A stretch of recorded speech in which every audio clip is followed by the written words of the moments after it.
We arrived at Uisge Falls Nature Campground after dark, the headlights from the car slicing through the dense forest like a blade.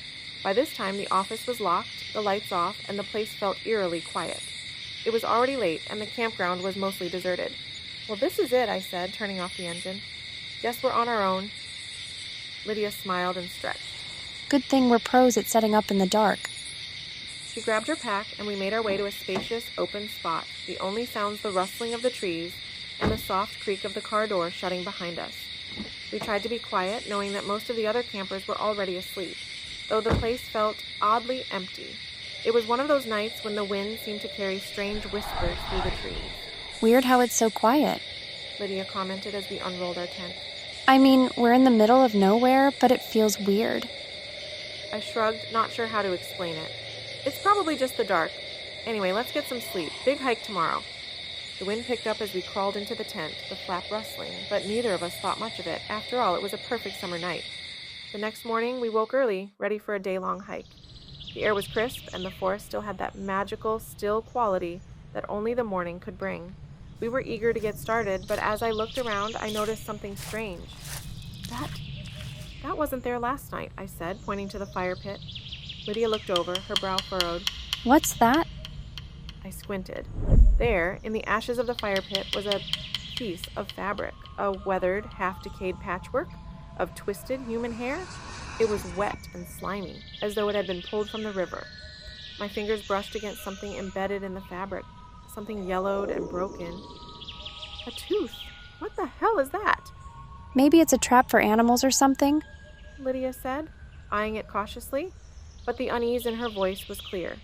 We decided to ignore it for the time being. It was a strange thing, but we had no real explanation, and we were eager to move on with the hike. We packed up quickly and then briefly stopped to pay the campground owner. You know, you might want to be careful on your hike to North River Falls. It can be a bit unpredictable. It's an old trail, and not a lot of people venture out that way. The campground owner said, her voice low and almost conspiratorial as we paid for our stay. I gave her a curious look. Unpredictable how? She hesitated before answering. Just keep an eye on your surroundings. The Highlands have their secrets. Watch for footprints that don't match yours. Lydia raised an eyebrow. What kind of footprints? The woman didn't answer, only gave a small, knowing smile that sent a chill down my spine. The hike to North River Falls was one of the most beautiful we'd ever done. The weather was perfect, and the trail seemed to stretch on forever, winding through thick woods and along rocky paths. We stopped for lunch by the falls, which were as stunning as we'd heard, cascading water tumbling over moss-covered rocks, the mist hanging in the air like a dream. We lingered for a while, eating a nice lunch, then smoking a little joint, watching a group of other hikers leave, before finally taking a quick dip in the cool water. The sensation of the river against my skin was refreshing, and I felt completely at peace. After our swim, we took photos of each other by the falls, capturing the moment before moving on. While we were there, we had a very brief but pleasant conversation with two hikers, both indigenous people from the area. They were friendly, offering us some advice about the trail and pointing out places to watch for wildlife. As we parted ways, one of them paused, their tone shifting to something more serious, and with a knowing glance said, "Keep an eye on the shadows, and if you hear something call your name, don't answer. There are stories about this place, skinwalkers or shapeshifters, and whatever you do, don't whistle at night." We'd laughed it off at the time, dismissing it as local folklore. Skinwalkers, like those shapeshifters from the stories? Lydia had joked, shaking her head. I'd grinned and added, "Guess we'll keep the shadows company then." The hike back was equally beautiful. We saw a deer on the way, a massive buck standing still as a statue, its dark eyes fixed on us. Just as soon as we saw it, it stepped behind a tree, then vanished. By the time we reached the car, exhaustion was starting to take its toll. Can't believe we're almost done, Lydia said, her voice low with tiredness. That was one hell of a hike.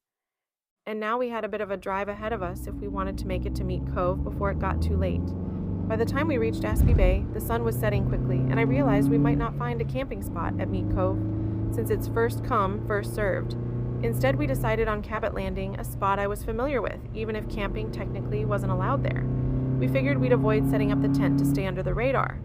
By the time we arrived, the sun had already slipped below the horizon, and the faint glow of the moon was the only thing lighting our way.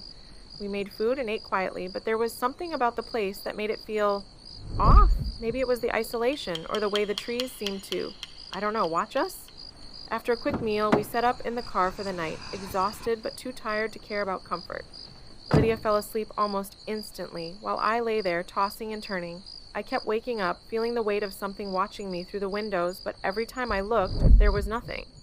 Finally, as dawn broke, I dragged myself out of the car. The sunrise over Cabot Landing was breathtaking, the soft colors of the morning sky reflecting off the water in a way that made everything feel still and peaceful. I took a few photos of the beach while I waited for Lydia to wake up. When she did, we made what was probably the best breakfast skillet of our lives, the kind of meal that you only get after a long, exhausting day in the wild.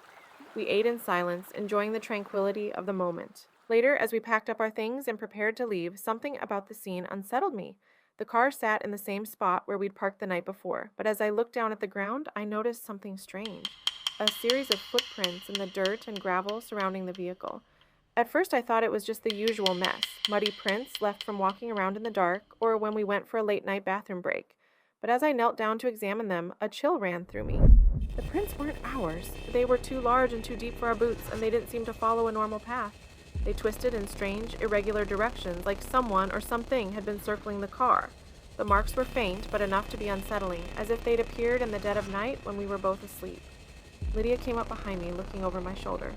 What the hell are those? She murmured, her voice trailing off. The prints were unlike any animal tracks we'd ever seen, too human-like, yet disturbingly distorted. And they didn't lead away in a clear path, just ended in strange angles, disappearing in the grass. I swallowed hard, my stomach tightening. I remembered the feeling I had the night before, but I ignored it as we packed up to leave. I didn't want to alarm Lydia anyways. We decided not to head to Meat Cove after all, and instead made our way to Chetty Camp. The drive was peaceful, and we spent the rest of the afternoon in a haze of quiet contemplation and Spotify playlists, too tired to do anything more than enjoy the views and snap a few pics. The campground at Chetty Camp offered a refreshing change of scenery, but the long drive had begun to make the day feel like a blur.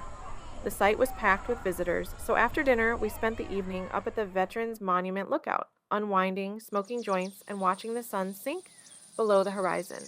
The views were breathtaking, some of the best in the Highlands, and as I snapped photos, I realized my mind had finally quieted. It was a great way to end a lovely day. That night, we turned in early, drained from the weekend's adventure. But as I lay in the tent, my thoughts drifted back to the footprints we'd seen earlier. The memory lingered as I quickly fell asleep.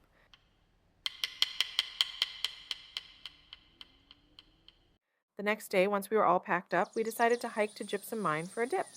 The weather was perfect, sunlight streaming through the trees, the air crisp and fresh. When we reached the mine, the water shimmered in the midday light, and we didn't hesitate to dive into its cool, inviting depths. The swim was refreshing, washing away the heaviness of the past few days, and everything felt right again.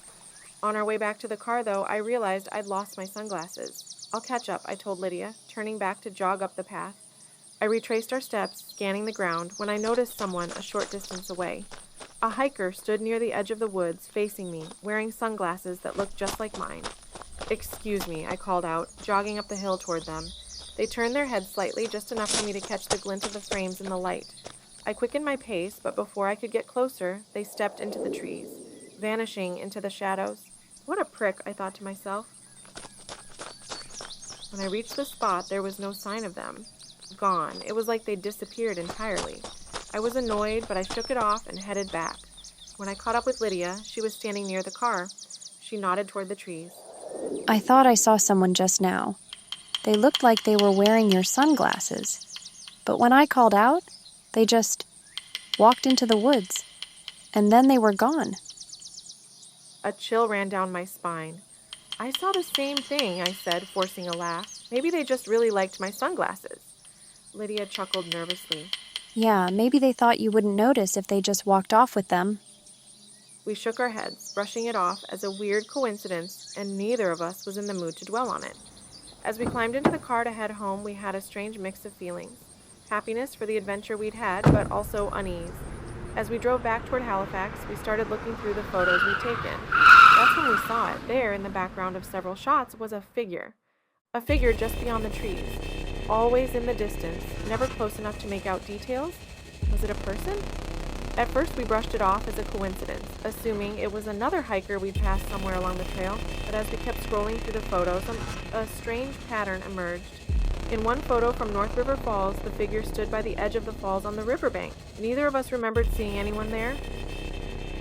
Another photo from the beach at Cabot Landing, the figure far out on the beach, right in the middle of the frame. The worst one, though, was taken at the Veterans Monument Lookout. It was a selfie of the two of us laughing as the sun set behind us, but there, in the background, the figure stood, motionless. It wasn't just that we didn't recall seeing them. The silhouette was always blurry and too dark to make out who, or what it was. The more we looked, the more the unease grew. This figure had been there, watching us, even in moments we were certain we'd been completely alone. It was even in the photo we just took moments earlier, before I lost my sunglasses. That's when we remembered the hikers warning about skinwalkers, the indigenous people who'd warned us about strange things in the highlands. Footprints that weren't theirs? Shapeshifters? Oh God, did either of us whistle last night? The unease settled in like a weight. Pieces of the puzzle started to fit. An odd sound at night I thought was a whistle.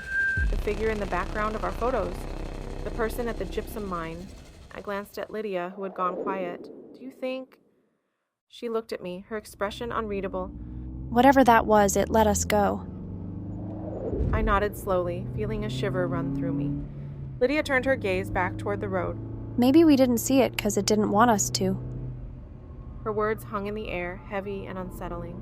Neither of us said much the rest of the way home, but the silence was louder than anything we could have spoken. And as the miles passed, I couldn't help but wonder, did we leave whatever it was behind? Or would I see it the next time I was in the Highlands?